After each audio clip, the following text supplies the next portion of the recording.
Yes,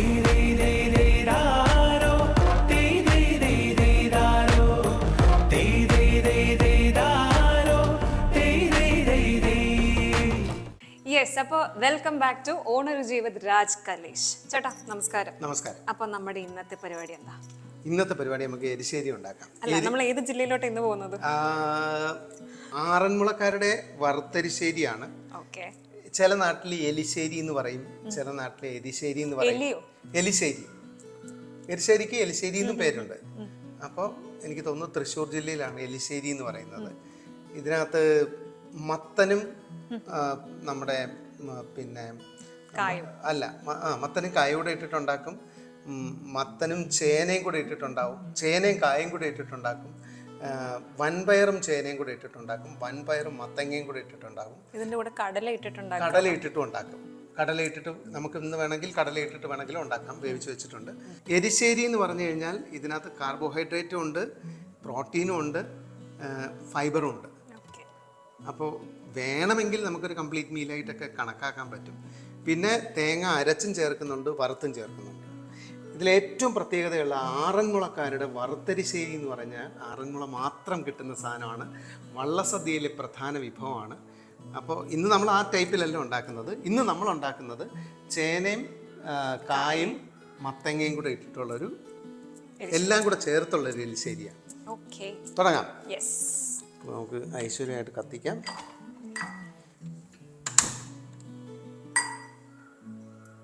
ഇതിനെന്തെങ്കിലും കഥയുണ്ടോ? ഉണ്ടാവണമല്ലോ. ഇത് കഥയുണ്ട്. ഇത് ഞാൻ സെക്കൻഡ് ഹാൻഡ് വാങ്ങിച്ച കൽച്ചട്ടിയാണ്. പഴയതാണല്ലേ? ഇത് പഴയതാണ്.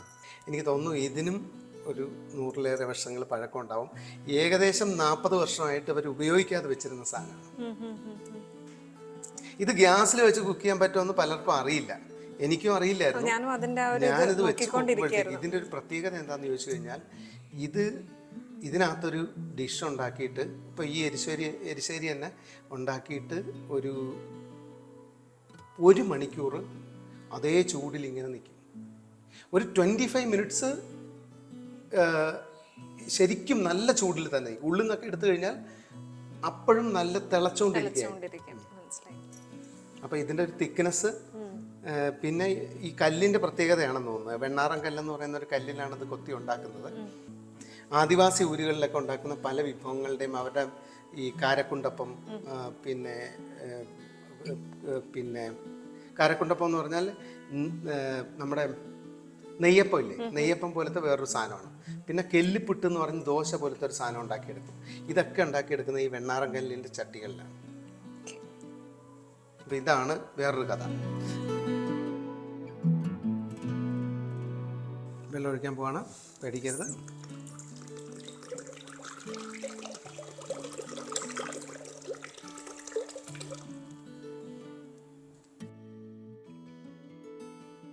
ഇനി ഇതിനകത്തേക്ക് കായ, ചേന,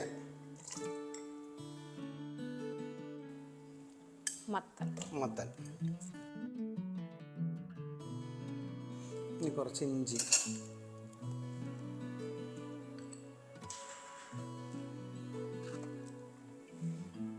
കുറച്ച് കുരുമുളക് പൊടി, കുറച്ച് മഞ്ഞൾപ്പൊടി, കുറച്ച് മുളക് പൊടി,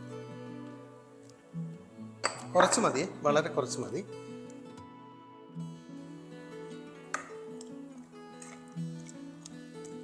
ഇനി ഇതൊന്ന് വെന്ത് വരണം. അത് കഴിഞ്ഞാണ് ഉപ്പ് ചേർക്കുന്നത്. ഉപ്പ് ചേർത്തില്ലെങ്കിൽ പെട്ടെന്ന് വേവും. ഇതൊരു 3/4 വേവാവുന്ന സമയത്ത് ഉപ്പ് ചേർത്താൽ നല്ല. ഉപ്പ് ചേർത്ത് വേവിക്കാം, പക്ഷെ ഇച്ചിരി കൂടെ പെട്ടെന്ന് ഇത് സെറ്റാവും. സാധാരണ ഉള്ളി നമ്മൾ വഴറ്റുന്ന സമയത്ത് ഉപ്പിട്ടാൽ പെട്ടെന്ന് വഴണ്ട് വരും. പക്ഷേ ഈ കറി പോലത്തെ സാധനം എന്ന് വെച്ചാൽ ഇപ്പോൾ വെള്ളം ഒഴിച്ചിട്ടല്ലേ ഇട്ടേക്കുന്നത്, അതിനകത്ത് ഉപ്പ് ഒഴിച്ചു കഴിഞ്ഞാൽ വേവാൻ കുറച്ചുകൂടെ സമയമെടുക്കും. ഇപ്പോൾ നോൺ വെജൊക്കെ വേവിക്കുന്ന സമയത്തും പിന്നെ ഉപ്പിട്ട് കഴിഞ്ഞാൽ ഇപ്പോൾ ചിക്കനൊക്കെ ആണെങ്കിൽ വേവാനായിട്ട് സമയമെടുക്കും. പക്ഷെ ഉള്ളി വാട്ടുന്ന സമയത്ത് അതിനകത്ത് ഉപ്പിട്ട് കഴിഞ്ഞാൽ പെട്ടെന്ന് വാടി വരും. ഓപ്പോസിറ്റ് റിയാക്ഷനാണ്. അപ്പം ഈ എരിശ്ശേരി ഉണ്ടാക്കുന്ന പല ഭാഗത്തും പല രീതിയിലാണ് ഉണ്ടാക്കുന്നത്. നമ്മുടെ നാട്ടിലുണ്ടാക്കുന്ന ഒരു എരിശ്ശേരിയുടെ ടൈപ്പാണ് ഞാൻ ഈ ഇത് വയ്ക്കുന്നത്. സാധാരണ 3 സാധനങ്ങളിടും. ചിലപ്പോൾ ഇതിനകത്ത് പിന്നെ മത്തങ്ങ ഇടും, ചേന ഇടും, കായിടും, ചിലപ്പോൾ പപ്പായ ഇടും, പപ്പായ, കപ്പ, കപ്പ മരിച്ചീനി ഇട്ടിട്ട് അത് ഭയങ്കര ടേസ്റ്റാണ്. അത് മാത്രം മതി കഴിക്കാൻ. അതിലൊരു അച്ചാറും കൂടെ വെച്ച് കഴിക്കാൻ പറ്റും. അപ്പോൾ ഇതിനകത്ത് നമ്മൾ ഇഞ്ചി ഇട്ട് കുറച്ച് ഒരു ചെറിയ കഷ്ണം ഇഞ്ചി സ്ലൈസ് ചെയ്ത് ഇട്ടിട്ടുണ്ട്. ചില സ്ഥലത്ത് ഇഞ്ചി ഇടൂല. പിന്നെ ചിലർ കുരുമുളക് മാത്രം ഇട്ട് വേവിക്കും, മഞ്ഞൾപ്പൊടിയും കുരുമുളകും മാത്രം. ഞാൻ കുറച്ച് കുരുമുളകും ഇട്ടിട്ടുണ്ട്, കുറച്ച് മുളക് പൊടിയും ഇട്ടിട്ടുണ്ട്. അപ്പോൾ ഇനി ഇത് വെന്ത് വന്നിട്ടേ ബാക്കി എന്തോ ഉള്ളൂ. ആ സമയത്ത് എന്ത് കഥ വേണമെങ്കിലും നമുക്ക് പറയാം. ഓക്കെ, അപ്പം എങ്ങനെയാണ് ഈ കുക്കിങ്ങിലേക്ക് വന്നത്?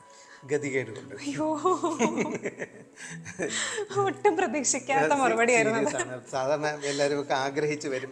ഒരുപാട് പേര് അത് ഈ ഡെഡിക്കേഷൻ, ഇത്രയും കഥ, ഈ എന്താ നമ്മൾ നേരത്തെ പറഞ്ഞ എന്താ തൈര്, ഇഞ്ചി തൈര്, അതിന്റെ ഒക്കെ കഥ കേട്ടപ്പോൾ ഞാൻ ഭയങ്കര ഡെഡിക്കേറ്റഡ്. ഇതിന്റെയൊക്കെ പിന്നിൽ ഞാൻ കുക്ക് ചെയ്യാനായിട്ട് ഇപ്പൊ പഴയുടെ മോഹനൻ നമ്പൂതിരി, അദ്ദേഹത്തിന്റെ കൂടെ ആയിരുന്നു ആദ്യത്തെ എൻ്റെ കുക്കിംഗ്. ഒരു ഓണക്കാലത്താണ് ടേസ്റ്റ് ഓഫ് കേരള തുടങ്ങുന്നത്. ഫസ്റ്റ് കുക്ക് ചെയ്യാൻ വന്ന ആള് പഴയുടെ മോഹനൻ നമ്പൂതിരിയാണ്.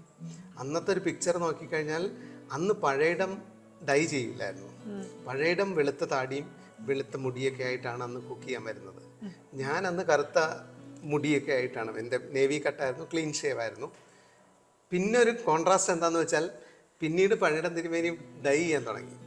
പുള്ളി പിന്നീട് മുടിയൊക്കെ ഇതാക്കി ഇപ്പം ചെറുപ്പക്കാരനായിട്ട് നിൽക്കുക. ഇപ്പം ഞാൻ വെളുപ്പായി എന്ന് വെച്ചാൽ നമ്മൾ അങ്ങോട്ടും ഇങ്ങോട്ടും. പുള്ളി ഇപ്പം യങ്ങായി, ഞാൻ കുറച്ച് ലുക്കിൽ ഞാൻ വയസ്സനായി. നമ്മളിപ്പോൾ എക്സ്ചേഞ്ച് ചെയ്തിരിക്കുക. അപ്പൊ പുള്ളിയാണ് ആദ്യമായിട്ട് അവിയലിന്റെ കഥ, ഭീമസേനന്റെ ഒരു കഥയുണ്ട് അവിയൽ. വിരാട രാജ്യത്തെ അവിടെ ചെന്നിട്ട് ഈ കള്ളം പേരിലൊക്കെയാണ് അവിടെ നിൽക്കുന്നത്.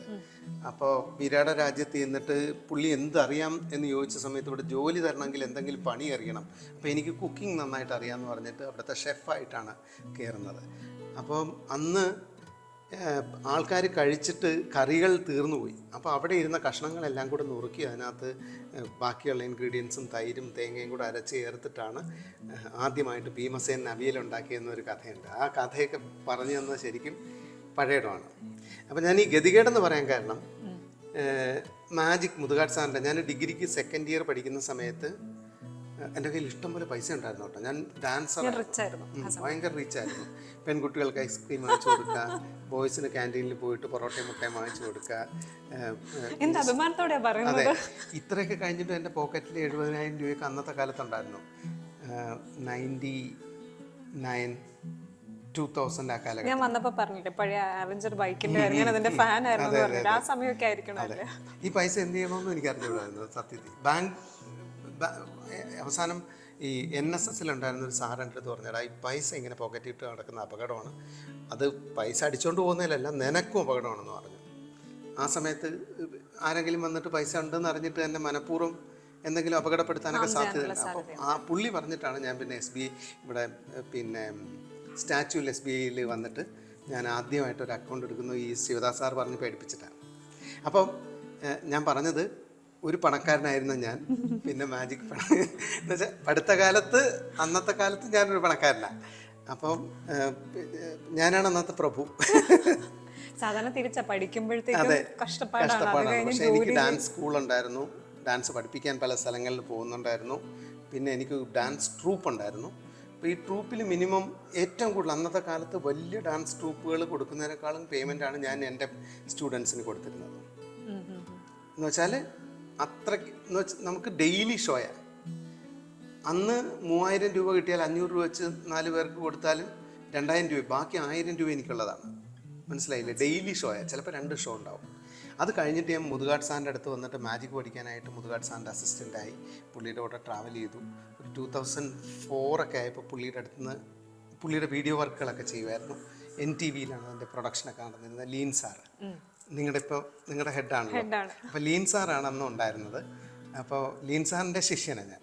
ഫസ്റ്റ് ലീൻ സാറിൻ്റെ ശിഷ്യത്വത്തിലാണ് ഞാനൊരു എപ്പിസോഡ് ഡയറക്ടറായിട്ട് മാറുന്നതും മുതുകാട് സാറിൻ്റെ ഷോയൊക്കെ ചെയ്യുന്നതും. ലീൻ സാറാണ് ഗുരു. NTV ആണ് നമ്മുടെ ഒരു തുടക്കം. കളരി എന്ന് പറയുന്നത് NTV ആണ്. അപ്പോൾ ഇതൊന്ന് ഇളക്കി കൊടുക്കാം. അപ്പോൾ മുതുകാട് സാറ് പറഞ്ഞിടാം, നിനക്ക് അത്യാവശ്യം മാജിക്കൊക്കെ ചെയ്യാൻ പറ്റുമല്ലോ, നീ എങ്ങനെയാണെങ്കിലും ഒരു കാര്യം ചെയ്തോ, ഒരു മാജിക് ട്രൂപ്പ് തട്ടിക്കൂട്ടെന്നൊക്കെ പറഞ്ഞ് ചെറിയ രീതിയിൽ. ഈ ചെറിയ രീതി എന്നുള്ളത് ഇച്ചിരി മാറിപ്പോയി, ഇച്ചിരി വലിയ രീതിയായിപ്പോയി. അപ്പോൾ എൻ്റെ കൂടെയുള്ള പാർട്ട്നേഴ്സ് പലതും അവരുടെ കുറേ സാധനങ്ങളൊക്കെ വിറ്റ്, ഷാജി എന്ന് പറഞ്ഞ എൻ്റെ ഒരു പാർട്ട്ണറുണ്ട്, നിലമ്പൂരുകാരനാണ്, അവൻ്റെ കാറ് വിറ്റിട്ടാണ് അവൻ എന്നെ സഹായിച്ചത്. അപ്പോൾ അവനെ ഞാൻ പാർട്ട്ണറാക്കി. അജീറോയി എന്ന് പറഞ്ഞ ഒരാൾ നേവിയിൽ നിന്ന് റിട്ടയർമെൻറ്റ് കഴിഞ്ഞ് വന്ന അതിലെ പൈസയൊക്കെ ഇതിനകത്ത് ഇൻവെസ്റ്റ് ചെയ്തു.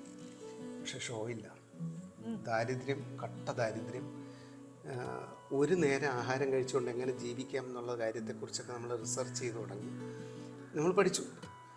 നമ്മളെങ്ങനെയെന്ന് വെച്ചാൽ ഉച്ചയ്ക്ക് മാത്രം ആഹാരം കഴിച്ചുകൊണ്ട് ജീവിക്കുന്ന ഒരു രീതി. അതെങ്ങനെയാണെന്ന് വെച്ചാൽ ഉച്ചയ്ക്ക് ഒരു 12:15 ആകുമ്പോഴത്തേക്ക് കൃഷ്ണൻകുട്ടിച്ചേട്ടൻ്റെ കടയിൽ പൂജപ്പുര ഊണ് റെഡിയാവും. ഊണ് റെഡിയാകുമ്പോൾ ഞാനും ഷാജിയും കൂടെ പോവും, ഊണ് കഴിക്കും, തിരിച്ചു വരും. അപ്പോൾ പാമ്പ് ഇരപിഴുങ്ങിയ പോലെയാണ് പോകുന്നത്. അന്ന് 6 പാക്ക് ആട്ടോ രണ്ടുപേർക്കും. അപ്പോൾ നമ്മൾ പിന്നെ കൃഷ്ണൻകുട്ടിച്ചേട്ടൻ്റെ അവിടെ പോവും, മൂക്കുമുട്ട കഴിക്കും. സ്പെഷ്യലൊന്നും വാങ്ങില്ല, സ്പെഷ്യൽ വാങ്ങുമ്പോൾ പൈസ കൂടുതല. എന്നിട്ട് ഊണ് കഴിക്കും, നേരെ വീട്ടിൽ വരും, TV കാണാൻ തുടങ്ങും. വൈകുന്നേരം ആകുമ്പോഴത്തേക്ക് ഷാജി ഒരു വിത്തൗട്ട് കട്ടൻ ചായ കൊണ്ട് തരും, അത് കുടിക്കും. 3 മണി വരെ TV കാണും. വെളുപ്പിനെയാണ്. 3 മണിക്ക് കിടന്നുറങ്ങും. വീണ്ടും 12 മണിയാകുമ്പോഴത്തേക്ക് ഒരു 11:15 ആകുമ്പോഴത്തേക്ക് എണീക്കും, കുളിക്കും, റെഡിയാവും. 12 മണിയാകുമ്പോഴത്തേക്ക് കൃഷ്ണൻകുട്ടിച്ചേട്ടൻ്റെ കടയിൽ പോകും, ഊണ് കഴിക്കും. ഡെയിലി ഇത്. അവസാനം കൃഷ്ണൻകുട്ടിച്ചേട്ടൻ മനസ്സിലാക്കി നമ്മൾ പിന്നെ കാര്യമായിട്ടൊന്നും കഴിക്കുന്നില്ല, ഇവന്മാർ ഒറ്റ നേരം ആഹാരം കഴിച്ച് ജീവിക്കാനുള്ള പരിപാടിയാണ്. അപ്പോൾ കൃഷ്ണൻകുട്ടിച്ചേട്ടൻ മനസ്സിലാക്കിയിട്ട് പറഞ്ഞു, എടാ നിങ്ങൾ വൈകുന്നേരം ഒന്നും കാണുന്നില്ലല്ലോ, നിങ്ങൾ രാവിലെയും വൈകുന്നേരം കാണും, നിങ്ങളൊരു കാര്യം ചെയ്തോ, നിങ്ങളൊന്നും കഴിക്കുന്നില്ല, നിങ്ങൾ രാവിലെ വന്ന് ബ്രേക്ക്ഫാസ്റ്റ് കഴിച്ചോ, ഉച്ചയ്ക്ക് ഊണും കഴിച്ചോ, വൈകുന്നേരം എന്താണുള്ളതെന്ന് വെച്ചാൽ കഴിച്ചിട്ട് പോയിക്കോ, പൈസ തരണ്ട എന്ന് പറഞ്ഞിട്ട് എത്രയെങ്കിലും കാലം കൃഷ്ണൻകുട്ടിച്ചേട്ടൻ തിന്നാണ് നമ്മൾ ജീവിച്ചിരുന്നത്. ആ സമയത്താണ് എനിക്കൊരു ചാൻസ് വരുന്നത്. ഞാനൊരു മാജിക് ഷോ കിട്ടുമെന്ന് അറിയാനായിട്ട് അമൃത TV പോയി. അപ്പോൾ ബിന്ദു സാജനാണ് പ്രൊഡ്യൂസർ. ബിന്ദു ചേച്ചിയുടെ അടുത്ത് പറഞ്ഞു, ചേച്ചി പിന്നെ മജീഷ്യനാണ്, മാജിക് ഷോ എന്തായാലും കിട്ടുമെന്ന് ചോദിച്ചാൽ എൻ്റെ CD കൊടുത്തിട്ട് പിറ്റേ ആഴ്ച മുതൽ മാജിക് ഷോ ചെയ്യാൻ സെറ്റായിട്ട് നിൽക്കുകയാണ്. എനിക്കൊരു കോള്, എടാ മാജിക് ഷോയ്ക്ക് മാർക്കറ്റിംഗ് ഒന്നുമില്ല, ഇപ്പോൾ ഒരു കാര്യം ചെയ്യാൻ പറ്റുന്നത് ഓണത്തിൻ്റെ സമയത്തൊരു കുക്കറി ഷോ ഉണ്ട്, നീ ആ ബൈക്കിൽ വരുന്ന കണ്ടിട്ട്, അവഞ്ചർ ബൈക്ക് നേരത്തെ പറഞ്ഞ ആ ബൈക്കിൽ വരുന്ന കണ്ടിട്ട് നീ ഒരു ട്രാവലർ പോലെ, നിൻ്റെ ഷോൾഡർ ബാഗൊക്കെ കണ്ടപ്പോൾ ഒരു ട്രാവലർ പോലെ എനിക്ക് തോന്നി, നിനക്കിഷ്ടമാണെങ്കിൽ ഇനി നമുക്ക് ഉപ്പിടാമേ. ഞാൻ കർത്തവ്യത്തിൽ നിന്ന് മാറിപ്പോയി.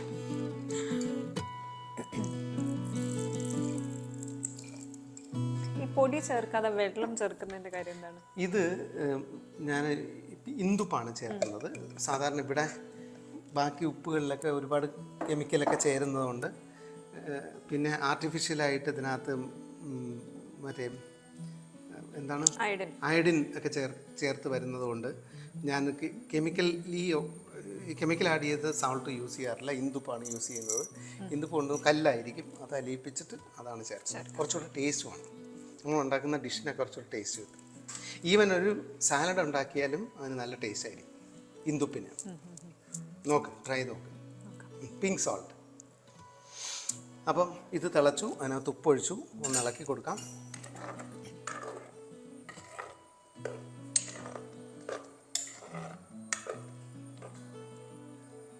കഥ പറയുകയാണെങ്കിൽ അടുത്ത എപ്പിസോഡ് വരെ കഥ പറയേണ്ടി വരും. ഓക്കെ. അപ്പോൾ ഏതുവരെ പറഞ്ഞു നിർത്തി? അവഞ്ചർ ബൈക്കിൽ ഷോൾഡർ ബാഗിൽ ബാക്ക് പാക്ക് ആയിട്ട് പോകുമ്പോഴത്തേക്കാണ് എനിക്ക് ട്രാവലറുടെ ഒരു ലുക്കുണ്ട്. ഒരു ട്രാവലർ പോയിട്ട് ഓരോ സ്ഥലത്തെയും ഫുഡ് എക്സ്പ്ലോർ ചെയ്യുന്ന ഒരു പരിപാടി. പ്രേക്ഷകർ ഓർക്കുന്നത് അന്നത്തെ കാലത്താണ്, ഞാൻ സ്കൂളിലാണ് സമയത്ത്. 2005. ഓക്കെ. അപ്പോൾ 2005 അങ്ങനെ ഡിസ്കഷൻ കഴിഞ്ഞു. ഞാൻ സമ്മതിച്ചില്ല. അവസാനം ഷാജി പറഞ്ഞാൽ ഓണത്തിന് പട്ടിണി കിടക്കാൻ എനിക്ക് വയ്യ, നീ എന്തെങ്കിലും പോയി ചെയ്തിട്ട് ഒരു എപ്പിസോഡിന് അന്ന് 2000 രൂപ തരാമെന്ന് പറഞ്ഞു. ഞാൻ വീഴാന്ന് വെച്ചാൽ ആദ്യം എനിക്ക് തോന്നുന്നു 1000 രൂപ തന്നു ഒതുക്കാനായിരുന്നു കൊള്ളാം. അപ്പം ഞാൻ ഇല്ലയെന്ന് പറഞ്ഞപ്പോഴത്തേക്ക് ചേച്ചി മുൻകൂട്ടി ഒരു 2000 രൂപ ഇട്ടു. 2000 രൂപ തരാം ഒരു എപ്പിസോഡിന്. അപ്പോൾ ഒരു 4-5 എപ്പിസോഡ് നമ്മൾ എടുക്കുന്നുണ്ട്, അപ്പോൾ 10000 രൂപ ആവുമല്ലോ എന്നുള്ള കണക്കൂട്ടലിൽ ഷാജി പറഞ്ഞാളിയാ ഓണത്തിന് പട്ടിണി കിടക്കാൻ വയ്യ, നീ ഇതാണ് ആ ഗതികേട് അല്ലേ? അതാണ് ഗതികേട്. 4 എപ്പിസോഡെങ്കിലും 4 അല്ലെങ്കിൽ 5 എപ്പിസോഡ് ചെയ്താൽ 10,000 രൂപ കിട്ടുമെന്ന് നോക്കാമെന്ന് പറഞ്ഞിട്ട് അങ്ങനെ ആ 10,000 രൂപയ്ക്ക് വേണ്ടിയിട്ടാണ് ആദ്യത്തെ 5 എപ്പിസോഡ് ചെയ്യുന്നത്. പക്ഷേ ഈ 5 എപ്പിസോഡ് ഹിറ്റായി. അത് കഴിഞ്ഞപ്പോൾ പിന്നെ ഇങ്ങനെ അതിൻ്റെ പിന്നാലെ പോകേണ്ടി വന്നു. പിന്നെ ട്രെൻഡായിരുന്നു. അതെ, കുറേ നാള് അങ്ങനെ ഒരു 4-5 വർഷം. എനിക്ക് തോന്നുന്നത് ഇപ്പോഴത്തെ വ്ളോഗർ ഒരുപാട് പേര് ഈ ഫുഡിൻ്റെ മേഖലയിലുണ്ടല്ലോ. അപ്പോൾ എനിക്ക് തോന്നുന്നു അങ്ങനത്തെ ഒരു ട്രാവൽ വ്ളോഗ് പോലെ ചെയ്യുന്ന, വ്ളോഗ് എന്ന പേരൊക്കെ ഈ അടുത്ത കാലത്ത് ഉണ്ടായതാണ്, വ്ളോഗ് പോലെ ചെയ്യുന്ന ഫസ്റ്റ് ഷോ ആയിരുന്നു അത്. അതിനങ്ങോട്ട് ക്ലിക്കായി, പിന്നെ തിരിഞ്ഞു നോക്കേണ്ടി വന്നിട്ടില്ല. പിന്നെ ഇപ്പോഴും എനിക്ക് തോന്നുന്നു ആ ഷോയുടെ ഒരു ബേസിലാണ് ഇപ്പോഴും GCCയിലൊക്കെ ഒരു പാചക മത്സരമൊക്കെ വരുമ്പോഴത്തേക്ക് അവർ എന്നെ ഓർക്കുന്നത്. അല്ലെങ്കിൽ പിന്നെ മാഗസിൻസൊക്കെ ഇപ്പോൾ വനിതയുടെയൊക്കെ പാചകറാണി പോലത്തെ പാചക മത്സരങ്ങളൊക്കെ വരുന്ന സമയത്ത് അവർ ഓർക്കുന്നത് ഈ പഴയ ഷോയിലാണ്. അന്നത്തെ എത്ര വർഷം മുമ്പാ ഷോ? 2011 വരെ 2010 വരെ ഉണ്ടായിരുന്നു എന്ന് തോന്നുന്നു, 5 വർഷം. ആ 2010 കഴിഞ്ഞത് 2026, 16 വർഷം കഴിഞ്ഞിട്ടും ഇപ്പോഴും വിളിക്കുന്നത് ആ ഒരു ഷോയുടെ ബേസിലാണ്.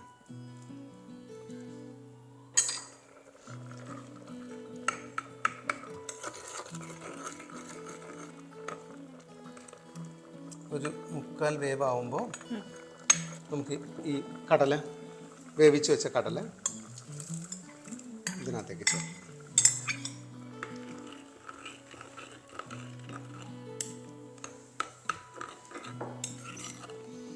ഒന്ന് പറ്റി വരുമ്പോൾ നമുക്ക് അരപ്പും ചേർക്കാം. അപ്പോൾ ഇതാണ് അരപ്പ്. ഇതിനകത്ത് തേങ്ങ, ജീരകം, പച്ചമുളക്, ഇത്രയും സാധനം നന്നായിട്ട് അരച്ചിട്ടുണ്ട്. ഇതിൽ ശരിക്കും ചൂട് കുറവാണ്. നമുക്ക് ഇപ്പുറത്തോട്ട് മാറ്റിയാലോ?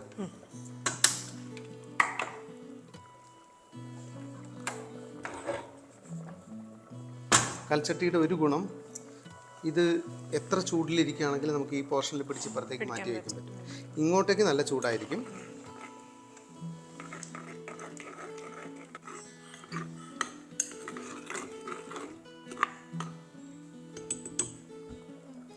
അങ്ങനെ പിന്നെ മാജിക്കിനെ കുറിച്ചാണല്ലോ നമ്മൾ, കുക്കറി ഷോയുടെ കാര്യമാണല്ലോ പറഞ്ഞത്.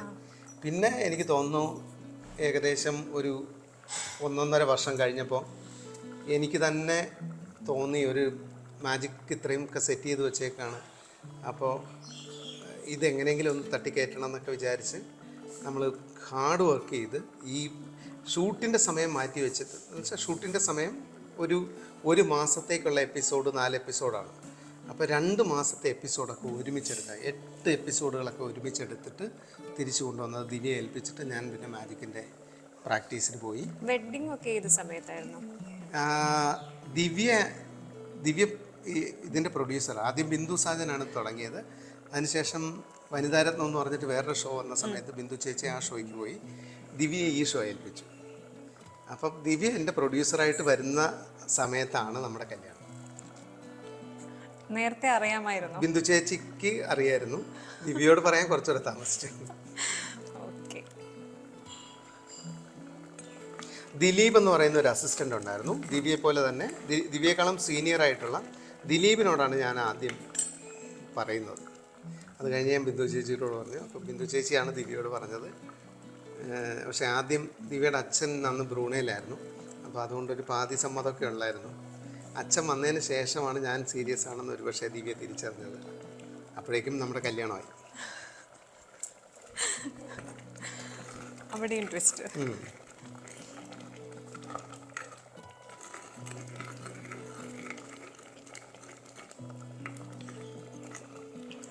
ഇനി നമുക്ക് അരപ്പ് ചേർക്കാനുള്ള സമയമായി. അതുപോലെ തന്നെ അരപ്പ് ചേർത്ത് കഴിഞ്ഞാൽ ഇത് ഓഫ് ചെയ്ത് വെച്ചിട്ട് അപ്പോഴും ചൂടായിട്ടിരിക്കുക. ഇത് ഓഫ് ചെയ്ത് വെച്ചിട്ട് എല്ലാവർക്കും മനസ്സിലാവാൻ വേണ്ടിയിട്ടാണ്, അല്ലെങ്കിൽ പാരലി നമുക്ക് അതും വർക്കായിരുന്നു. നമുക്ക് ഇത് അരപ്പ് ചേർത്ത് ഓഫ് ചെയ്ത് വെച്ചിട്ട് നമുക്ക് വറുക്കാനുള്ള സാധനങ്ങൾ വറുക്കാം. നന്നായിട്ട് അരയ്ക്കണം. തേങ്ങ, ജീരകം, പച്ചമുളക്.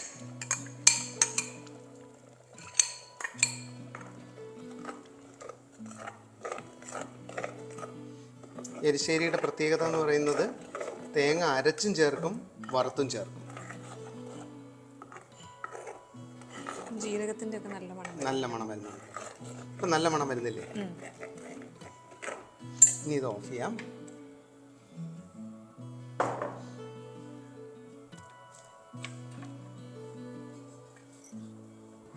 ഇനി നമുക്ക് ഒറ്റ പ്രാവശ്യം കൊണ്ട് തന്നെ ഈ പരിപാടി തീർക്കാം. അതെങ്ങനെയാണെന്ന് വെച്ചാൽ ഇതിനി എത്രയെങ്കിലും സമയം ഇതിങ്ങനെ തിളച്ചുകൊണ്ടേയിരിക്കും, അതിൽ ചൂട് തങ്ങി നിൽക്കും. ഈ സമയം നമ്മൾ തീ കത്തിച്ചു, ഇനി വെളിച്ചെണ്ണ ഒഴിക്കാം.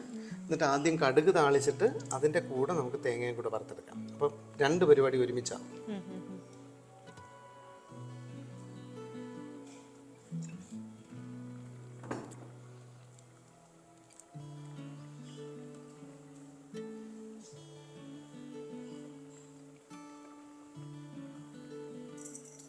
തിളയ്ക്കുന്നുണ്ട്, ഇപ്പോഴും തിളയ്ക്കുന്നു. തീയൊക്കെ ഓഫ് ചെയ്തിട്ട് കുറേ നേരമായി, ഇപ്പോഴും തിളച്ചുകൊണ്ടിരിക്കുക. തിള വന്നുകൊണ്ടേയിരിക്കുന്നു.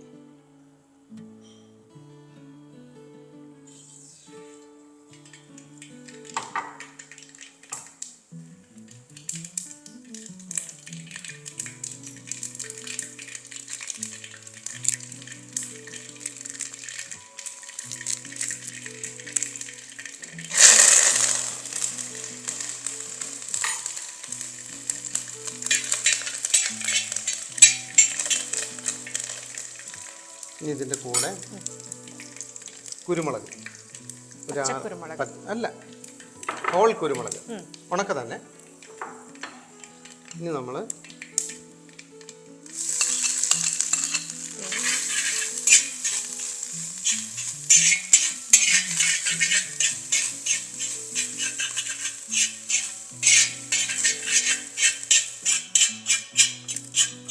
അതിൽ ആഡ് ചെയ്ത ഉപ്പ് മാത്രമല്ലേ ഉള്ളൂ, ഇനി വേറെ എക്സ്ട്രാ ഇല്ല.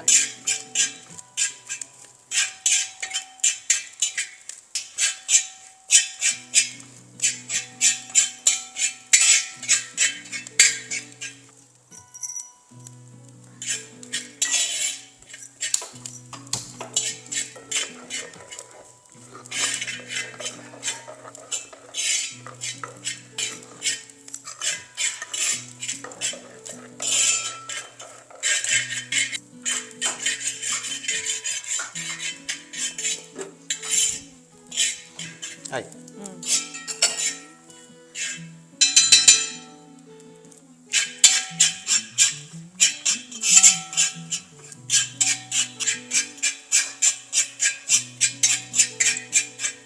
അമ്മ സത്യത്തിൽ ഞെട്ടി. ഇത്രയും ധൈര്യമായിട്ട് ഇതുവരെ തേങ്ങ വറുത്ത സമയത്ത് ആരും ഏൽപ്പിച്ചിട്ട് പോയിട്ടില്ല. അത് മാത്രല്ല, അമ്മയ്ക്ക് ഞാൻ ചെയ്യുന്നില്ല ഏറ്റവും ഇഷ്ടമല്ലാത്ത കാര്യം ഇതാ, ഇത് പറണ്ടാതെ എന്ന് പറയാം. അമ്മയ്ക്ക് അടുക്കള നിൽക്കുമ്പോൾ അമ്മ മാത്രമേ പാടുള്ളൂ. അങ്ങനെയൊക്കെയുള്ള പ്രത്യേക തരം സ്വഭാവം ഉണ്ട് അമ്മയ്ക്ക്.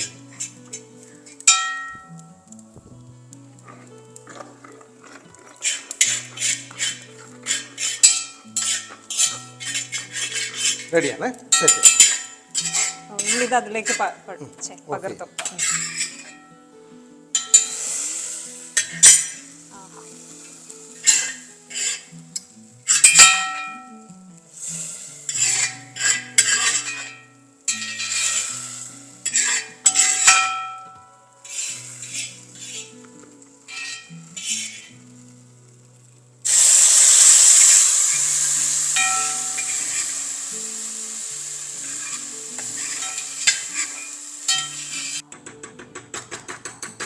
ഇനി അടച്ചു വെച്ചൊരു 20 മിനിറ്റ്സ് കഴിയുമ്പോഴത്തേക്ക് അതിനാണ് പാത്രപാകം എന്ന് പറയുന്നത്.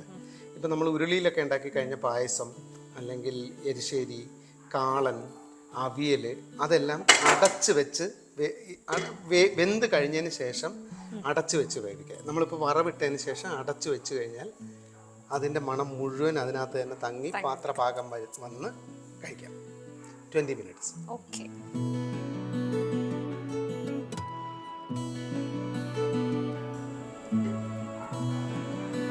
മണമുണ്ടോ?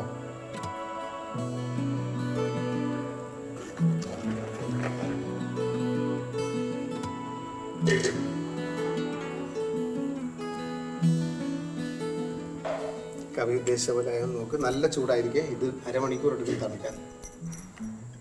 ചൂട് ചൂട് ചൂട്. അങ്ങനെയാണെങ്കിൽ ഒരു തീരുമാനമാവും.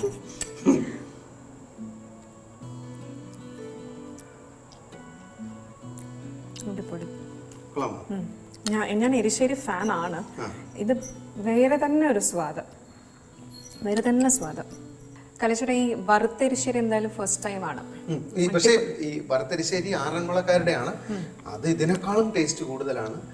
ആറന്മുളത്തെ ഒരു പ്രത്യേകത എന്ന് പറയുന്നത് ഒരു സാധനവും ടേസ്റ്റ് ചെയ്തിട്ടല്ല അവരുണ്ടാക്കുന്നത്.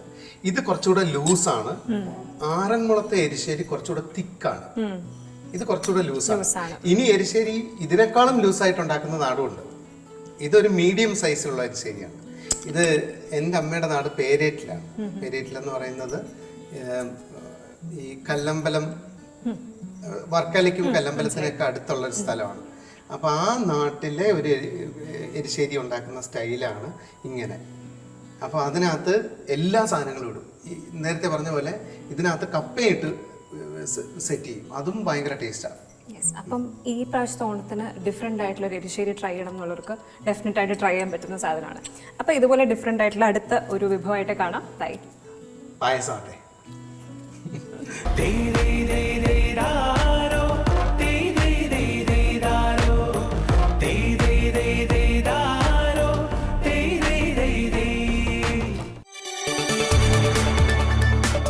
കൂടുതൽ വാർത്തകൾക്ക് news 18 Keralam YouTube channel subscribe ചെയ്യുക.